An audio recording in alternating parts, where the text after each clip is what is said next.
Here we are on the banks of the Indian River, near the Uumuu National Wildlife Center in Merritt Island, Florida. We're within a handful of miles from the Cape Canaveral Visitor Center on one side, and the Kennedy Space Center on the other. Off an old, red wooden dock, we can see the view from my mother's house across the river canals. A few thousand islands echo the contour of the East Coast, populated with a vast collection of bird species, from the great gray heron to the roseate spoonbill.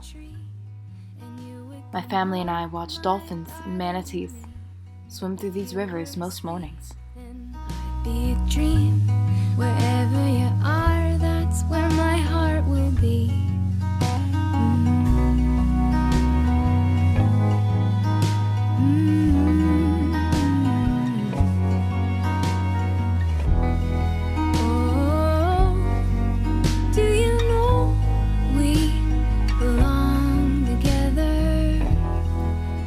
Surrounded by such flora and fauna, one often forgets the importance of the smaller species, the less glamorous ones, but the ones that provide the lifeblood for much of this natural glory.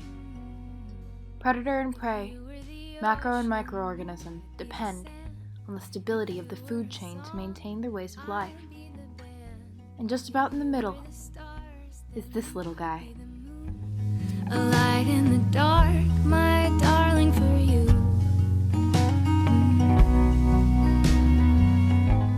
Now he's not too happy right now. The Uumuu, or the mudflat fiddler crab, inhabits salty or brackish waters from Cape Cod to Florida, according to Lauren L. Berge, Ph.D. Uumuu makes up much of the food source for egrets and herons, and act as natural filters for the algae and detritus in the Indian River Lagoon, per the University of Michigan Museum of Zoology, which, if you know anything about the Indian River, is a very important job. Do you have any idea what's killing the Indian River Lagoon? It seems just about everyone Covering does. Martin County, where black goo or something resembling it is found in the Indian Up River to Lagoon. 85 What is and it? 90% There's more on the way. of the seagrass cover Among the gone, most intelligent and creatures months in the world, gone, fun-loving, disappeared. fast-swimming dolphins. And in Brevard County, they are dying at an alarming rate, double the usual number. So are other important species in the Indian River Developing in Lagoon. Brevard County, one big stink and a whole lot of dead fish. All sorts of Several carcasses canals found in floating Indian in the Harbor Indian Beach and turned Banana milky Rivers shades right of now. green Question over the is, past what few can be days, done to fix it? prompting Fox state 35's water Daryl tests Nail and live concern shows for some more. Hi, residents. Daryl. The discolored water is in the area near where Brevard County discharged more than 1 Much of the million lagoon's gallons once of lush sewage bottom made is now by the just blue-green sand. algae that caused Fish further are vanishing, discoloration in the and canal. as they go, the birds that Sampling Monday feed on by them Florida will Institute move of on too. Technology scientists did not turn up any brown tide. And it's filter feeders, according to UCF biologist Linda Walters, that could save the day. Fiddler crabs, like the more famous bivalve filter feeders, suck rotting material out of the currents, preventing it from contributing to the body of seagrass-killing muck in the brown water. And seeing more of these guys, as we have been in recent months, is an excellent sign for the lagoon. Not only has it recovered enough to support this part of the food chain, but it may be on a reinforcing cycle that will contribute to the river's repopulation post-2016 fish kill. And with regard to that front, studies for the 3 years since the massive kill have reported an almost entirely steady increase in ecosystem health here on the lagoon. Dolphins and manatees are coming back as more members of our human community learn to be citizens rather than conquerors of the lagoon.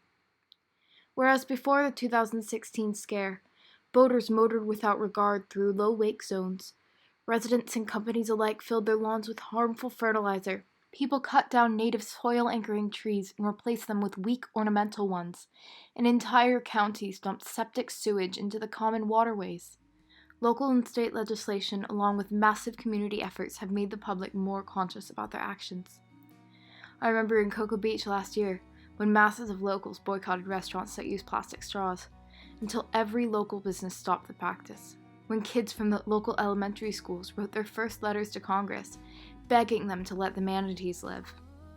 When cleaning up the beach was no longer for delinquents paying community service time, but for all beach walkers. when the fines rolled out for residents who used excessive fertilizer on their lawns, and when overly lush viridian yards became a social taboo.